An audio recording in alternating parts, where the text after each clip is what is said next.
The grand mansion of Ethan Blackwood stood on a hill overlooking the city. Known as one of the youngest billionaires in the country, Ethan had everything money could buy: luxury cars, private jets, and a business empire worth billions. Yet despite his wealth, Ethan often felt something was missing. For years, a kind-hearted maid named Maria had worked in his mansion. She was honest, hardworking, and never asked for anything beyond her modest salary. Ethan respected her greatly because she treated everyone with kindness, from executives to gardeners. Maria lived alone with her 10-year-old daughter, Lily. Lily was unlike any child Ethan had ever met. Whenever Maria brought her to the mansion during school holidays, the little girl would spend her time reading books in the library rather than playing with expensive gadgets. She had bright eyes, a warm smile, and a maturity that surprised everyone. One rainy afternoon, Ethan returned home after closing a billion-dollar deal overseas. The celebration party organized by his executives felt empty to him. As he entered the mansion, he noticed Lily sitting near a window, reading an old book. "What are you reading?" Ethan asked casually. Lily looked up. "A book about people who change the world." Ethan smiled. "And what do you want to be when you grow up?" The girl thought for a moment. "Someone who helps people." The answer caught him off guard. Most children talked about becoming celebrities, athletes, or millionaires. But not Lily. That simple conversation stayed in Ethan's mind. Over the next few months, he often spoke with her whenever she visited. The more he learned about her, the more impressed he became. She was intelligent, respectful, and incredibly compassionate. One evening Ethan discovered something surprising. While driving through a poor neighborhood, he saw Lily distributing sandwiches to homeless people. She couldn't have been more than 11 years old. Curious, Ethan stopped his car. "Lily, what are you doing here?" The girl smiled. "Mom and I make extra sandwiches every Sunday." "Why?" "Because some people don't have enough food." Ethan stared at the boxes. There were dozens of sandwiches. "You pay for all of this?" Lily nodded. "I save my allowance." The billionaire felt a strange feeling in his chest. He had spent thousands of dollars on a single dinner before.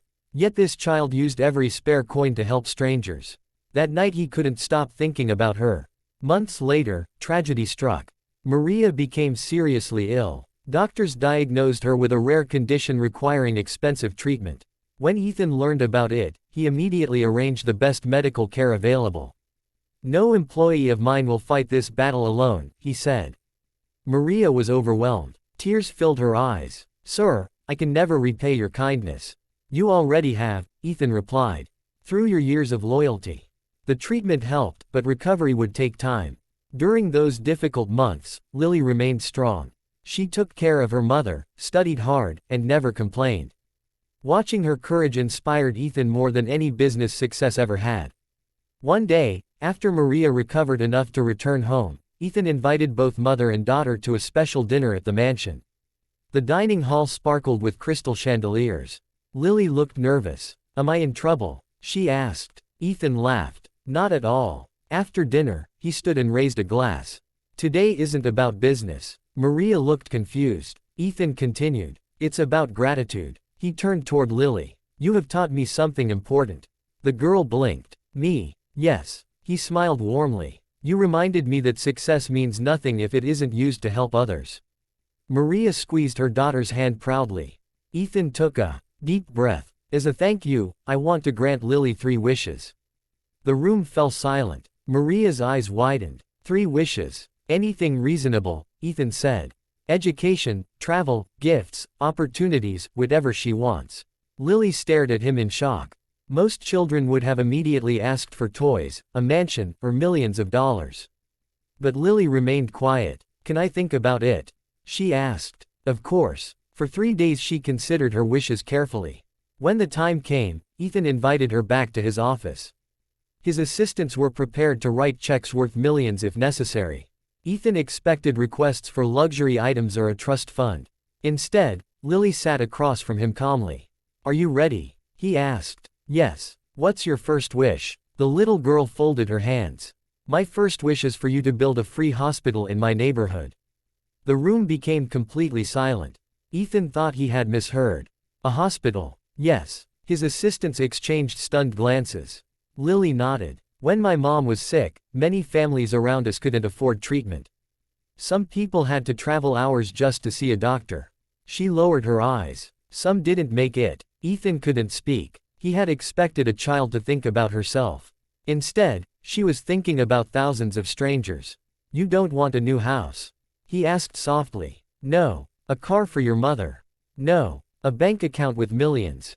Lily shook her head. The hospital would help more people. For several seconds Ethan sat speechless. No business rival had ever stunned him the way this little girl just had. Finally, he smiled. You know something? What? That's the most extraordinary wish I've ever heard. Tears formed in Maria's eyes. She had raised her daughter alone, often struggling to pay bills. Yet somehow Lily had grown into a person with a heart bigger than most adults. Ethan stood. Your first wish is granted. The following months became a whirlwind of activity. Architects, engineers, and medical experts were hired.